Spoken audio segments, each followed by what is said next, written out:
негизи медиация бул кыргыз тилине которзок же кыргыздын тарыхына кайрылсак бул данакерлик. Кыргыздарда макал бар, эки киши урушса үчүнчүсү данакер дегендей. Медиатор дагы бул талаш тартыштарды чечүүчү киши. Мисалы эки киши бир кандай кырдаалга чыр-чатакка такалып калышты. Ошол мезгилде бири-бири менен бир сөзгө келе албаганда алар медиаторго кайрылса болот. Медиатор болсо эки тарапты угуп, ортосунда бир кандай көпүрө болуп берет.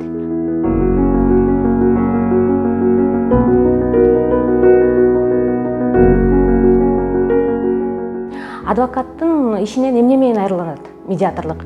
Бул болсо адвокат бир тарапка иштеп берсе, медиатор эки тарапка иштейт.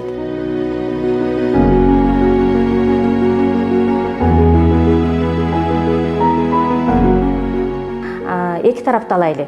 Бул болсо жубайлар болсун, же бизнестеги өнөктөштөр болсун, же жумушкер менен жетекчи болсун, айтор ким болбосун, буга чейин талаш тартышка чейин алар бири-бири менен жакшынакай сүйлөшүп жүрүшкөн. Жакшынакай баарлашып жүрүшкөн. Анан бир кандай ыңгайсыз учур болуп калды. Бири-бирин капа кылып коюшту, же катуу сөз айтып койду, же дагы бир кандай көп себептер менен мамилелери бузула баштады. Анда ушул мынтип жакшы сүйлөшүп келген адамдар бири-бирине тетире баштайт да. Уже бири-бирине сүйлөшкүсү келбейт. Ошондо медиатордун негизги